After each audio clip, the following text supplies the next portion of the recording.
like a good scare?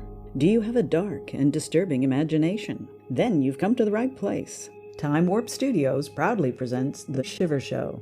Greg, we're about to listen to 8 Steps to Murder. Any advice for the listeners? Well, I'm not certain about the listeners, Mary, but I'm sitting here relaxing in the studios with a tall, cooling glass of brisk-tasting iced tea, which I'd like to say is courtesy of the sponsor, but as you know, not true. But I like to pretend that this is 1946 and we're on CBS radio, so I'm looking forward to sipping my way through the show. Let's go.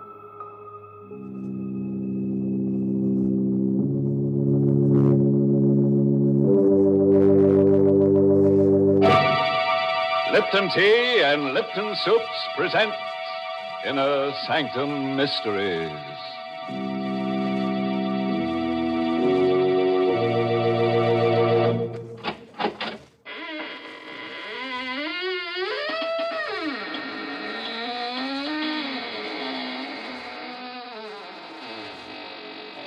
Good evening, friends of the Inner Sanctum. When you heard the sound of the squeaking door, it was exactly 30 seconds past the hour for murder. But don't worry. We won't keep you waiting much longer. Even as I talk to you now, our hero and his victim are standing beside me, wishing I'd dispense with formalities so they can get to more enjoyable pursuits, like murder. Now, isn't it funny, Mr. Host? I feel the same way in hot weather. You mean the heat makes you feel murderous? Now, this doesn't sound like our Mary. Please don't misunderstand me, Mr. Host. I mean the heat makes me want to dispense with formalities so I can get to more enjoyable pursuits, like serving myself and my friends tall, cooling glasses of iced Lipton tea in my backyard under the trees. What grand iced tea Lipton's makes. So gloriously full-bodied, so full of zip. And it's that brisk Lipton flavor that does it. A flavor that's never flat, but always spirited and satisfying. Thank you for those cooling thoughts, Mary. Now into our sizzling thriller, 8 Steps to Murder. Written especially for Inner Sanctum by Emile Tepperman.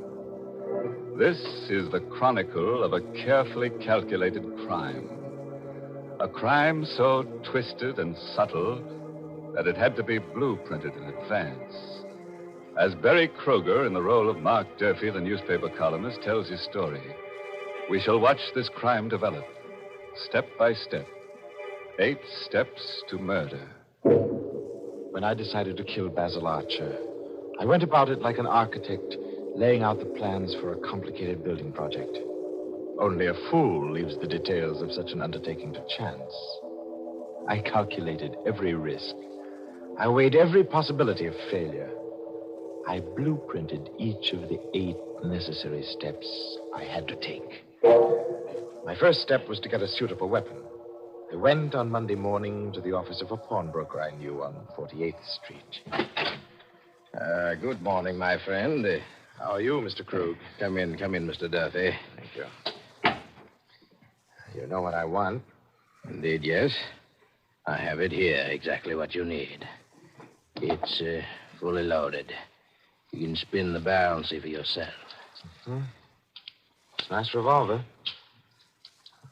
Looks a little awkward. Well, you said you wanted it with the silencer attached. Yes. How much for this, Mr. Krug? $250. What? That is the price, Mr. Durfy. You know, it's against the law to sell these. Well, yes, but $250. You will pay it, Mr. Durfy. Well, all right. You know what I want this gun for. But naturally. You know, I'm planning to kill someone with it. But naturally. Otherwise, would you want a silencer on it?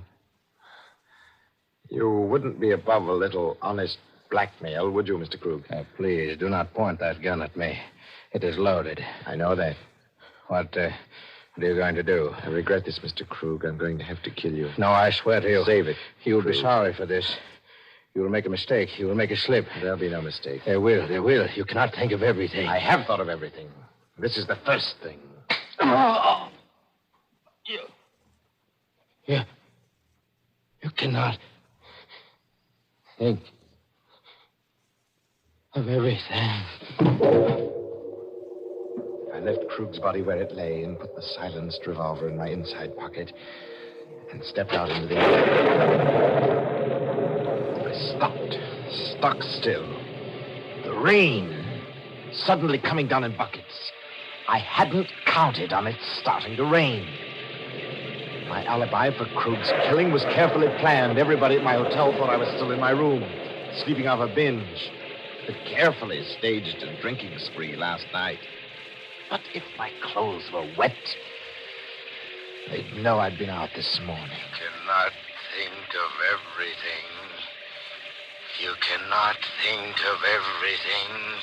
I hurried back to my hotel, walking in the rain. It was too dangerous to take a cab. I sneaked in the service entrance, the way I'd come out, and walked up the one flight of stairs. As soon as I got in my room, I took off my clothes, dropped them all in the bathtub, and started the shower going. And then I went to bed.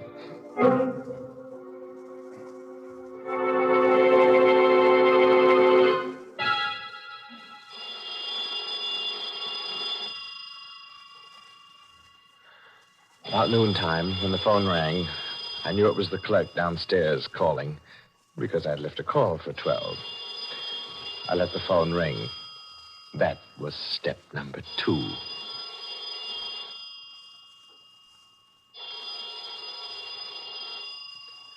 A few minutes later, just as I expected, Ryan, the house detective, let himself into the room with his pass key. I pretended to be asleep, dead to the world. All the cockeyed shenanigans. Boy, what a load he must have taken on last night. I heard Ryan go into the bathroom where the shower was still running, and then come out, muttering, and approach the bed. Wake up, Mr. Durfy. What? Oh, my head. Oh, you must have been as high as a kite last night. Oh. You undressed in the shower. Left all your clothes in the bathtub. They're soaking wet. I was safe. My tracks were completely covered. This was Monday afternoon. According to my schedule, Basil Archer was to die on Friday evening at 10 o'clock sharp. I was now free to take step 3 in my blueprint for murder. For this purpose, I went to Basil Archer's office. He was a theatrical producer, you see. His office was upstairs over the famous old fantasy theater where Archer's new play was to open on Friday evening. As I opened the door of Basil Archer's office, I was quite cool. I'd rehearsed myself well. Basil was seated at his desk talking to Gregory Sutherland, the young and handsome author of the new play. Hello there, Mark. Glad to see you. Hi, Basil.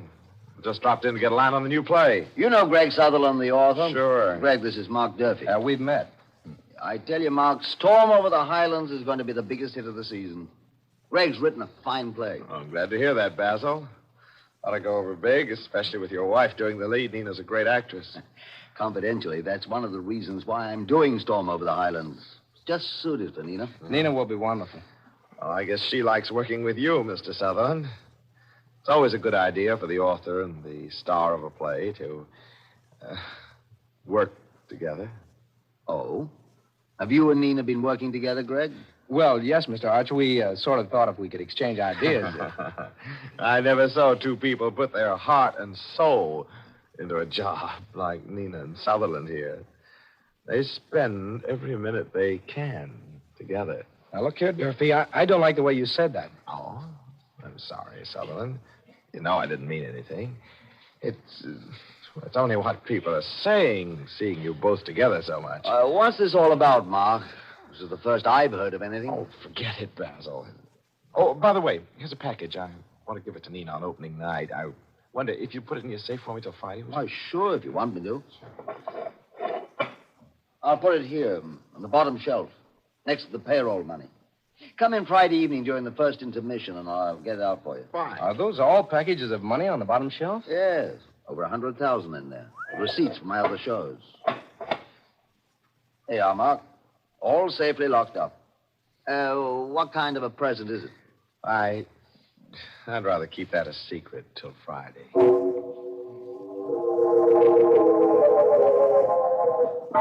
From Archer's office, I went straight to his apartment. I knew Nina would be home, and it was important that I talk to her now. Hello, Mark.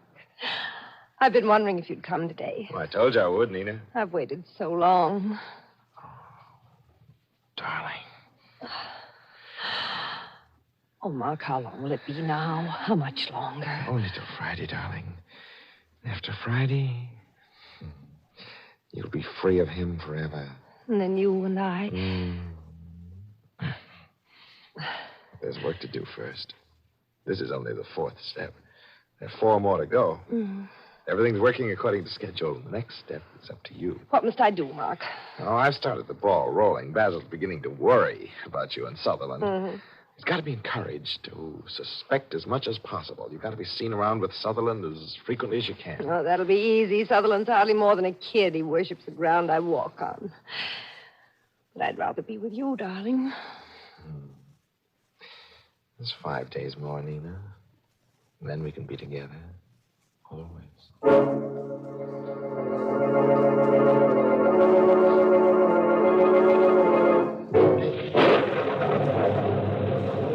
Outside Nina's house, I stopped for a moment with a queer sensation in the pit of my stomach. It was raining again. It reminded me of Mr. Krug. You can't think of everything. You can't think of everything. I seemed to hear Krug's voice drumming in my ears. Drumming. You'll make a mistake, Mark Durfy. You'll make a mistake. I won't, you old fool. I won't. You'll make a mistake.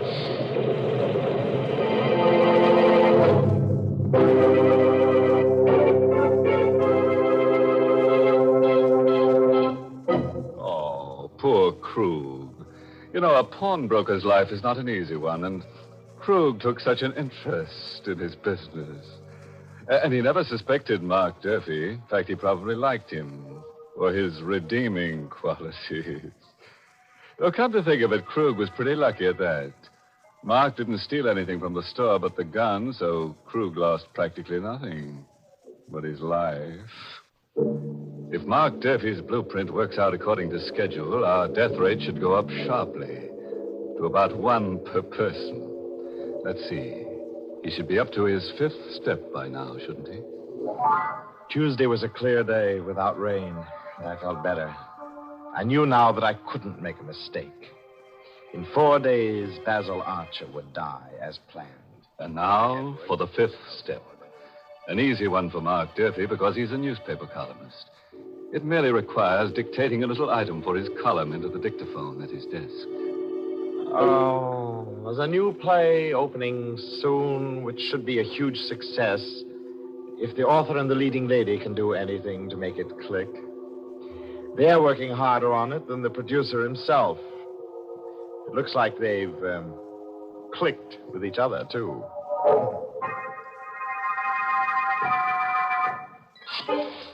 And now, the 6th step. 8 steps to murder, and this is number 6. Just a couple of telephone calls to set the 6th step in motion. Hello? Hello, Nina. Did you see the paper this morning? Mark, darling, it was perfect. I've had a half-dozen phone calls. Everybody knows you met Sutherland and me. Oh, good. Basil saw it, too, at breakfast this morning. You did? How did you like it? Oh, he just looked glum. I don't think he believes it. Well, all right. Now, here's what I want you to do. Get hold of Sutherland and make him take you out tonight. Uh-huh. There's a fast little nightclub out on the island, the Pirate's Hold. I know the place. Kind of disreputable, isn't it? Yeah, right. Well, now, look, you get Sutherland to take you there. You think you can manage that? Oh, he'll take me anywhere I want to go. Good. Be sure to be there tonight about 10. I'll take care of the rest.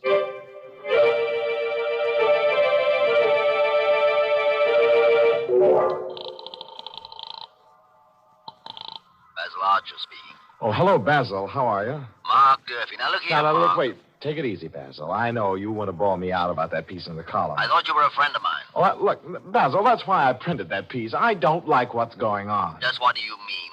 If Nina feels like working with the author of the play, she's Sure, that's all right. But look, why keep things secret? What do you mean by that?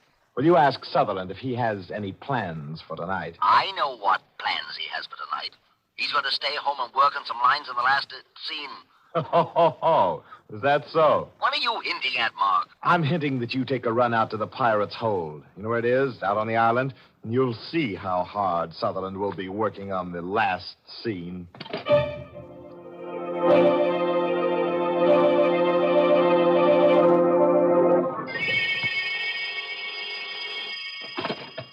Hello? Mark, this is Nina. Oh, where are you? I'm calling from the Pirates' Hold. Basil was just here. Oh, God. Did he find you with Sutherland? Well, naturally, I did just what you told me to. I'm fine. Everything is set for tomorrow. You're sure everything will be all right? Oh, yes, quite sure. Now, this is what I want you to do tomorrow. Just before the show opens, you'll take sick. Oh. Basil will have to put in an understudy for you. Yes, I can do that all right. Then you'll dismiss the servant. Yes. Now, remember this clearly, Nina. You're going to be my alibi for the hour between 9 and 10. Understand? I understand, Mark. I'll be over at 9. But I'll leave a few minutes later by the back way. Only you'll swear that I stayed till a few minutes after 10. Is that clear? Yes, Mark. And good luck.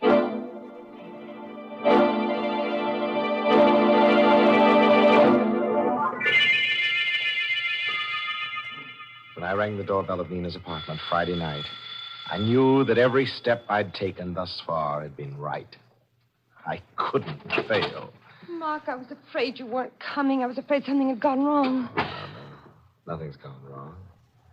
You sent the servants away? Yes, they're all gone. I'm alone. I can swear you were here till after 10. Good. How are you going to kill him? With this. A gun. What's that bulky-looking thing on it on the muzzle? It's a silencer, Nina. Oh. Well, you better hurry, darling. You haven't much time. There's one thing more that I've got to do here before I go. Why are you pointing the gun at me? Because I'm going to kill you, Nina, dear. Oh, now, Mark, I don't like that kind of joke. It isn't a joke, my darling. Mark, are you crazy? You little fool. Did you think I'd go to all this trouble, planning this thing step by step? Did you think I was doing all of this for you? But I thought you loved me. You thought I was committing murder because I loved you? Oh, Nina, you're just another step in my blueprint. Now you've served your purpose, just like Krug. Krug was step 1, you're step 7. Mark!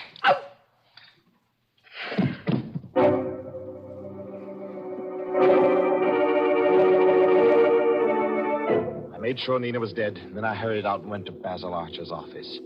I had to be sure my timing was right. This was the 8th and the final step. I knew Basil would be in his office during the first intermission, so... Hello, Basil. Oh, it's you, Mark. Come in. I want to talk to you. What about, Basil? Mark, what's going on between Sutherland and Nina? Oh, no, Basil, you're not a fool. I can't believe it. Well, look, if you want proof, suppose you get that package out of the safe, the one I left with you. The package? What's that got to do? You get it, and I'll show you. All right.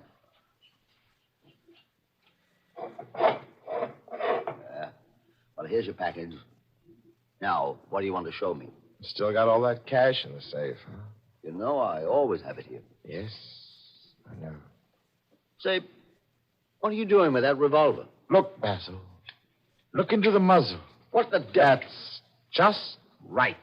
Oh! I opened the package Basil had given me. It was only an empty box, nothing in it, but there was something here I could put into it now.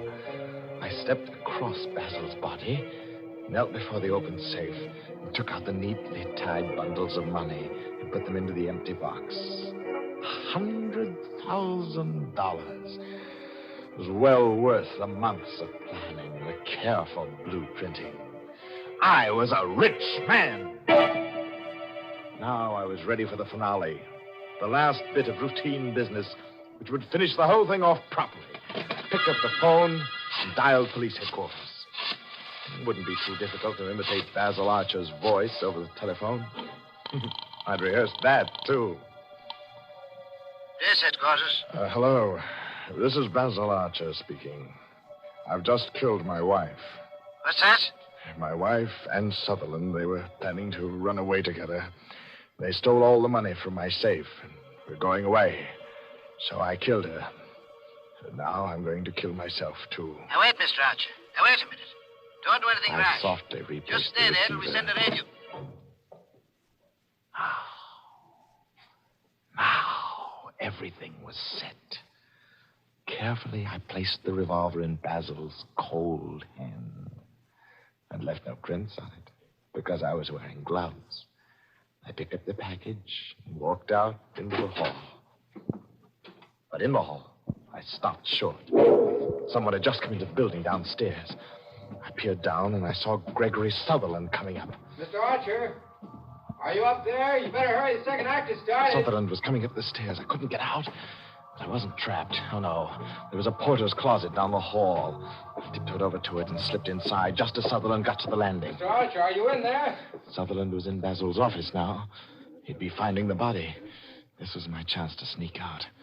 I opened the closet door. Come on, Kitty. Archer's office is one place up.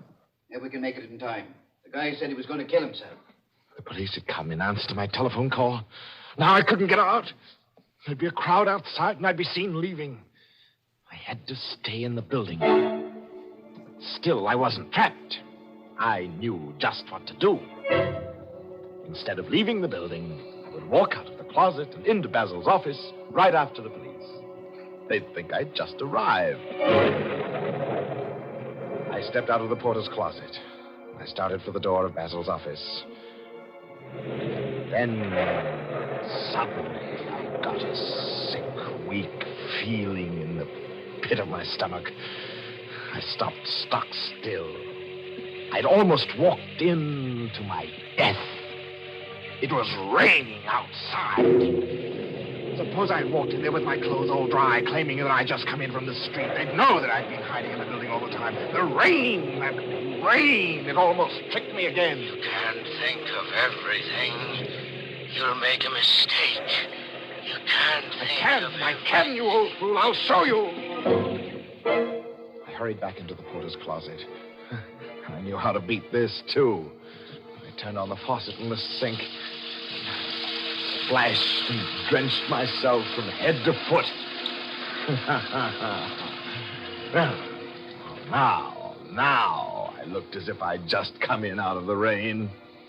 I stepped out of the closet, went down the hall, and entered Basil Archer's office, dripping wet.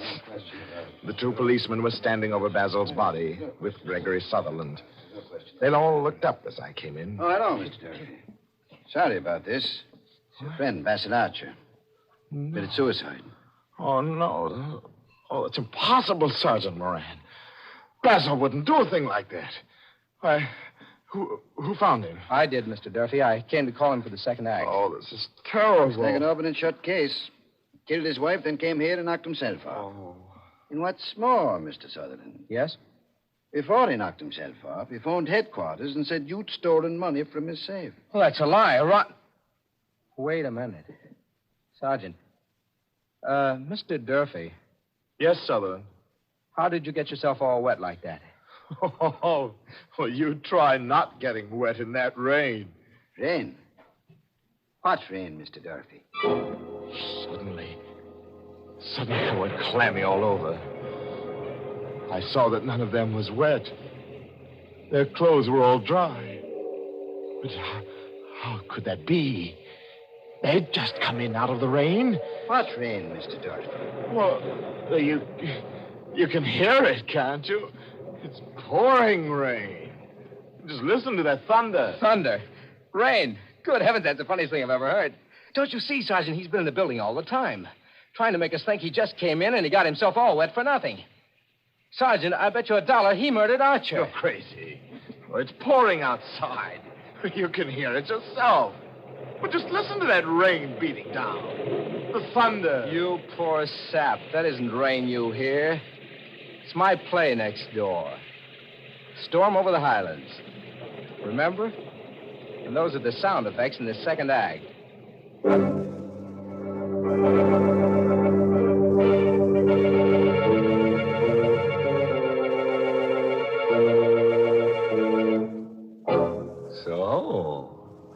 It looks like Mark Durphy was all wet. In fact, he got himself so soaking wet, he practically liquidated himself. But cheer up, I'm sure he won't spend more than 6 months in jail. And that wouldn't be so bad, would it? If they weren't going to execute him afterward.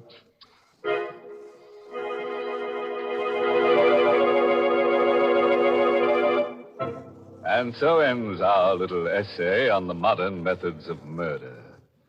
Of course, our little essays on murder are only for the select few. As a matter of fact, only one person in every 10,000 is capable of murder. Mm-hmm. And speaking of statistics, due to our high birth rate, the population of this country is increasing faster than inner sanctum can kill 'em. Very discouraging. Very discouraging indeed.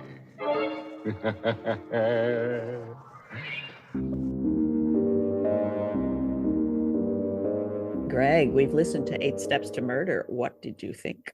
It's handy to know that if I ever need a blueprint for murder, this radio play provides it. But I'm worried about Mr. Krug's advice there that you can't think of everything. What if he's right, Mary?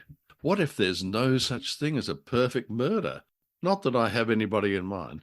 All I can say is that I love that twist at the end because it's so visual for a radio play. We have the scheming Mark Durphy. He hides in the closet, saturates himself with a conveniently found wash basin, marches into the office of the murdered theatre impresario, and he finds this Irish policeman who's standing there. And by the way, the Irish policeman doesn't notice that this Durfy is sopping wet. Thank goodness for the handsome actor. And he points out that the batty Mark Durfy's standing there completely drenched when there's no rain outside. But it was Greg Sullivan's play itself, Storm Over the Highlands. That's the sound effects that Mark had heard. So I quite like that. It all came together at the end. Yeah, I wrote down foiled by Foley. So the sound effects got him in the end. But getting back to that copper, Sergeant Moran there, with his Irish accent, which is a mix of O'Connell Street, Dublin, and 42nd Street, New York City. So that was great. It is. I mean, that actually used to be an authentic accent, that real Irish blend with American. But I guess it's kind of fading away now. That's probably quite rare now, right? Well, that's one of those tropes where you have the New York coppers are Irish. So still, it's a nice touch. And I'm always happy to hear the sound of an Irish accent, even a plastic paddy like me. Now, getting back to the characters, though, and you've mentioned this in the past, the women characters in these 1940s noir crime dramas often default to at least 2 stock characters. You've got the women who are daffy and good looking, and the women who are dangerous and duplicitous and good looking. In a lot of the shows, that's the only type you get. In this case, it's Nina. Nina's a bit of trouble, isn't she?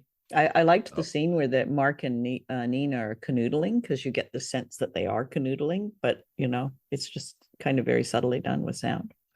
Yes, there's Nina, the wayward wife. Now, unfortunately, she ends up now, I was losing count there, but I think roughly 50% of the characters in the show get bumped off. Yes. Yeah. I mean, Sutherland manages to survive it, which he was supposed to get bumped off, though. Remember, the plan was to bump him off also, but he missed him. And get at that $100,000 there. Interesting enough, in talking about picking stock characters, Emile Tepperman, the scriptwriter, he was a prolific writer, just got numerous credits, but he was also an insurance broker. Now, you and I, as writers, know it's great to have a fallback position. Oh, yes. And I think insurance broking is certainly better than some of the ideas that I've had in the past. The actor that plays Mark Durphy, Barry Kroeger. Now, he was wonderful in this. I loved his sort of growly kind of purr. The purr and growl in his voice is actually very, very wonderful. And apparently Barry Kroeger had an extensive film and TV career also. And he was often cast because he had decadent leering and evil scowls. Yes, that's right. You're right in terms of Barry Kroeger, and he doesn't sound quite as you imagine in this one. But he, as you pointed out, he made a career out of playing creepy bad guys. He was in Get Smart, parodying the Sydney Greenstreet character who appeared in Casablanca, the movie, and in the movie The Maltese Falcon. But it's worthwhile looking up his photo. You go, it's him. Yeah, you recognize him because he was very prolific. He seemed to work every single year of his life. Yes. He died fairly young. He had kidney failure, I believe, which is unfortunate. He was also the announcer for the show Suspense. So he hosted a number of Suspense episodes, not as an actor, but as the host. And getting back to the script and the writer there, Tepperman, he had to work in, like all the other writers for these Inner Sanctum radio mysteries, this ongoing joke that at the beginning of the show, you got this perky pitch woman, Mary, right? And she's talking up iced tea. You get yourself a pitcher of iced tea and pop it in the fridge, that sort of thing. And at the same time, she's interacting with the host of the show, who's basically trying to get on with all this murder. It's opened my eyes to the fact that homicide and iced tea actually go together very well. Very nice. What a wonderful mix. And interesting that he's a newspaper columnist, almost a gossip columnist. Yeah. Because yes, I do like to read gossip columns, and particularly those 1940s ones. Must have been great fun when they were teasing the great movie stars of the times. You're often our currency expert, Greg. You take whatever the money is that's in the show and translate it into today's dollars. So we have a $250 revolver with a silencer on it. So what would that cost in today's dollars? Do you know? Oh, look, I'm glad you asked, Barry, because I'm sitting here looking at all the weapons in the studio table here. I've got no idea. I think maybe weapons are one of the few things that over time have come down in price, because I think you can probably get a revolver with a silencer at Walmart for about $250 now. So... what a lovely thought. But he was after $100,000, which was in the safe, which I thought was fair enough. And it turned out, what was it, an empty shoebox you can put the money in? I forgot what. I think if the whole purpose of your crime is to steal money, you don't need to go around and kill like every single person you come in contact with. And there's very nice Mr. Krug. He's handing over his $250 gun. Yeah. It was a good fun. I'm not an expert on a lot of things, but I'm not certain that step one of a murder plan is to find the weapon. And in this show, the first thing, step one should definitely have been to buy a raincoat. And I would suggest for this particular character, a trench coat. I used to have a trench coat. I looked quite dashing. Now I don't know if I can get that belt around my waist. So step one for you is buy a trench coat. Step one for me would probably be check the weather. You may not need to flee to the butler's closet and drench yourself. Yes, that is a wonderful image. Good night, Greg. Oh, good night, Mary. That's our show for tonight. Thank you for listening. You can find The Shiver Show and Time Warp Studios on our website, which is timewarpstudios.com.